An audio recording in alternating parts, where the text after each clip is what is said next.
Di saat HP 3 jutaan sekarang isinya spek dewa semua, ada satu HP Jepang yang kelihatan santai, nggak ikut lomba spek, dan kamera Kalau gua arahin ke muka gua, seadanya. Tapi tetap pede dijual. Dan setelah gue pakai beberapa lama, gue baru ngerti kenapa HP ini ada. Dan kenalin, ini Sharp Aquos Wish 5. Apakah HP ini mulai ketinggalan? Atau malah kita yang salah paham? Yuk kita bahas. Ini dia boxnya Sharp Aquos Wish 5. Dan kalau kalian pernah lihat HP Sharp sebelumnya, iya, bakal langsung familiar sama tampilannya nih. Desain boxnya simple, agak jadul dengan visual HP sesuai warna yang dibeli. Tulisan serinya gede banget, hampir setengah box sendiri. Plus ada garis merah khas Sharp di sisi kanan. Tapi yang bikin gua bengong, segel boxnya ini bukan plastik, bukan green pill juga, tapi lakban. Ini HP Jepang tapi vibe-nya kayak paket warung online gak sih? Pas dibuka langsung ketemu HP-nya, terus ada kertas-kertas yang bakal kita cuekin, casing lentur bening, sama kabel charger Type-C. Terus di dalam boxnya nggak ada SIM ejector ataupun kepala charger ya. Tapi tenang, Sharp-nya masih baik hati karena kepala chargernya tetap dikasih sebagai paket penjualan terpisah, bukan di dalam box. Hello Sharp, mau sampai kapan HP-nya dibungkus plastik oversize gini? Tapi untungnya sekarang udah nggak bening kayak Sharp Sense 9 dulu ya, yang mirip jajanan warung 2000-an. Begitu dinyalain, kita disambut logo Sharp berbasis Android 15, lengkap sama animasi Aquos-nya. Habis itu gue setup kayak biasa. Nah setelah kelar, gue cek storage sudah kemakan 21 GB dari total 128 punya gue. Sebenarnya masih tergolong wajar ya, apalagi bloatware-nya minim banget. Dan isinya kebanyakan aplikasi Google bawaan. Dan ini baru awal, aneh-anehnya baru mau keluar habis ini. Impresi gue sama HP ini selalu ya, tiap lihat HP Sharp itu, mata gue langsung ketarik sama modul kameranya. Bentuknya itu kayak dua lubang dalam satu lingkaran, mirip hidung. Apalagi yang warna pink ini, kok malah makin cocok. Dan ini bukan cuma di Wish 5, karena dari 3 model Sharp yang mereka rilis, ada Wish, Sense, sampai seri R terbaru, semuanya pakai desain kamera yang mirip-mirip. Aneh? Iya, tapi justru mungkin ini yang mereka kejar. Karena Sharp tuh tampaknya nggak kejar desain ganteng yang aman, tapi konsisten sama identitas mereka sendiri. Bahkan desain ini nih disupervisi sama desainer ternama Issey Miyake. Jadi kalau mau bilang jelek, mending pikir 2 kali deh. Bilang aja unik atau eksotis biar aman.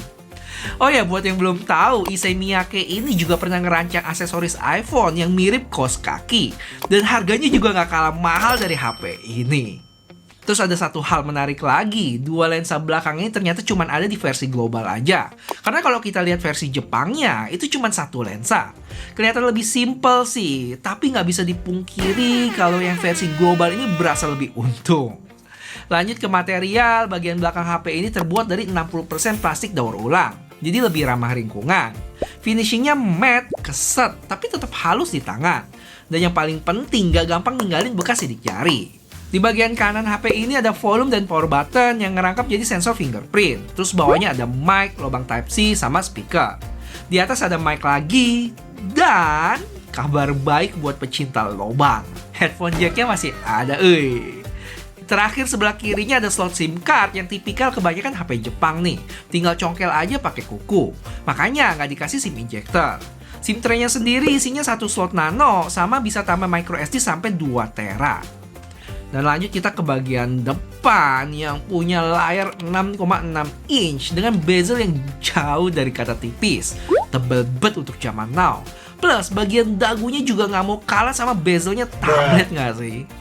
Cuma walaupun gitu, feel genggamnya masih oke. Bodinya agak sedikit memanjang dengan ketebalan 8,8 mili dan berat 187 gram.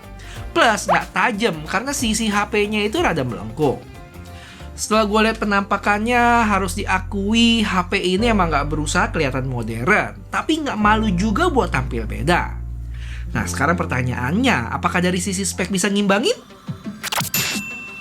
Masuk ke spesifikasi, mulai dari layarnya yang punya ukuran 6,6 inch LCD dengan resolusi HD+ dan refresh rate 120 Hz.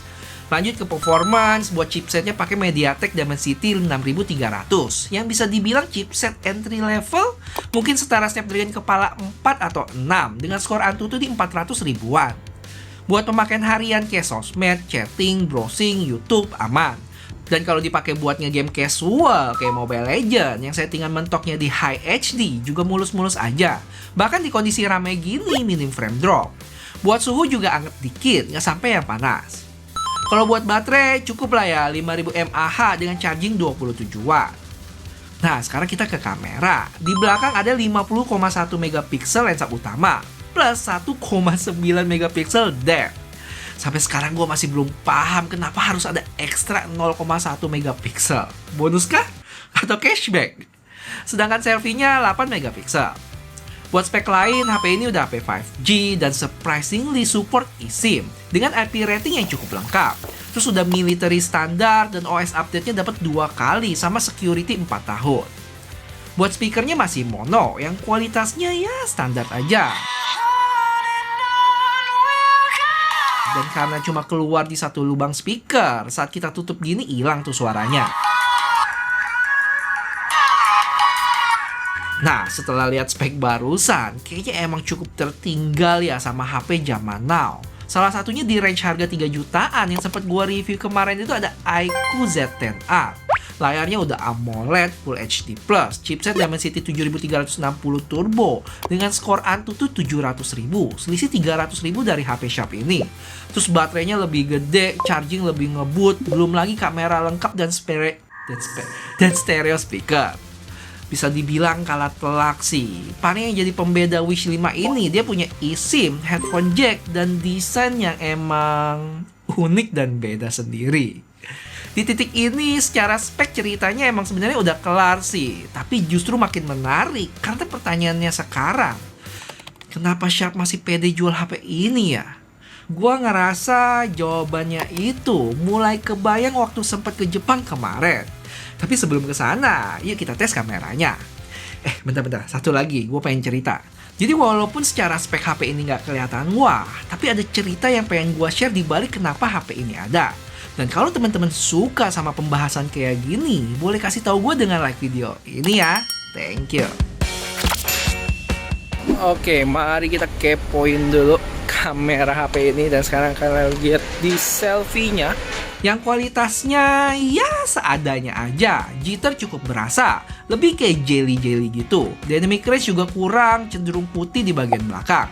Cuman ada satu hal yang bikin gua salvo saat ke menu guideline, settingannya banyak banget. Ada guideline persen, Fibonacci, food, dan macem-macem lagi. Niat banget dah. Untuk kamera belakangnya mirip ya, gambarnya cenderung agak gelap dengan stabilisasi yang berjitter-jitter ria.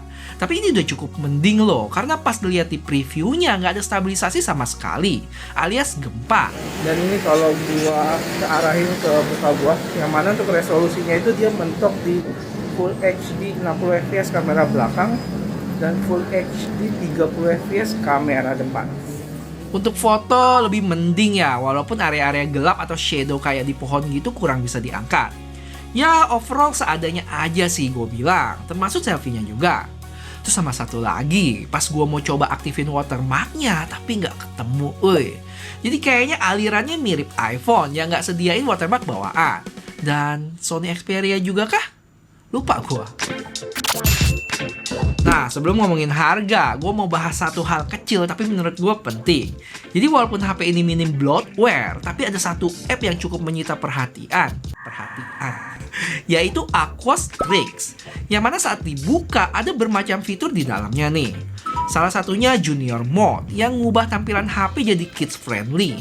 Intinya dibikin lebih sederhana dengan icon warna-warni di sini.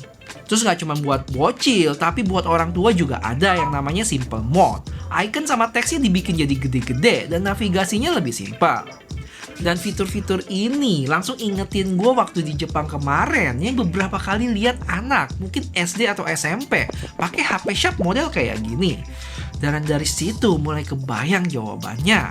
Sharp Aquos Wish 5 ini emang bukan HP buat adu spek, bukan buat gamer juga, dan jelas bukan buat yang hobi mendang-mending. Kalau mendang-mending.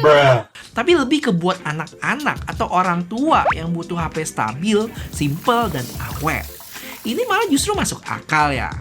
Cuman masalahnya, logika ini kuat di Jepang, tapi belum tentu relevan di luar Jepang.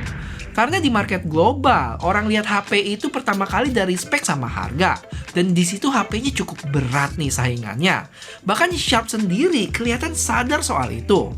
Di Singapura misalnya, harga awal HP ini sekitar 319 Singapura dolar atau kurang lebih 4,2 juta.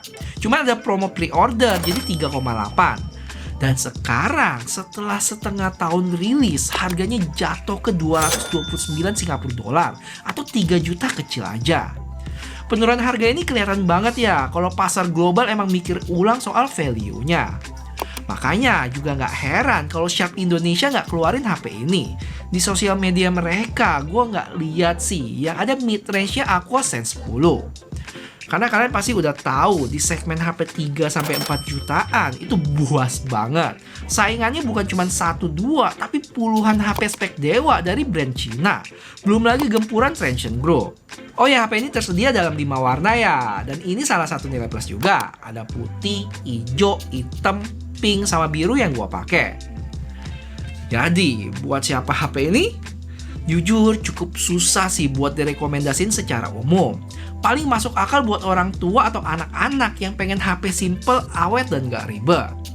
Tapi kalau kalian tipe yang lihat spek dan suka bandingin sama HP lain, jelas ini gak cocok. Dan gak masalah juga sih, karena HP ini emang gak dijual resmi di Indonesia.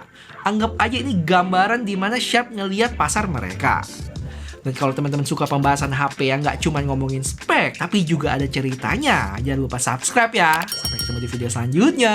Bye-bye!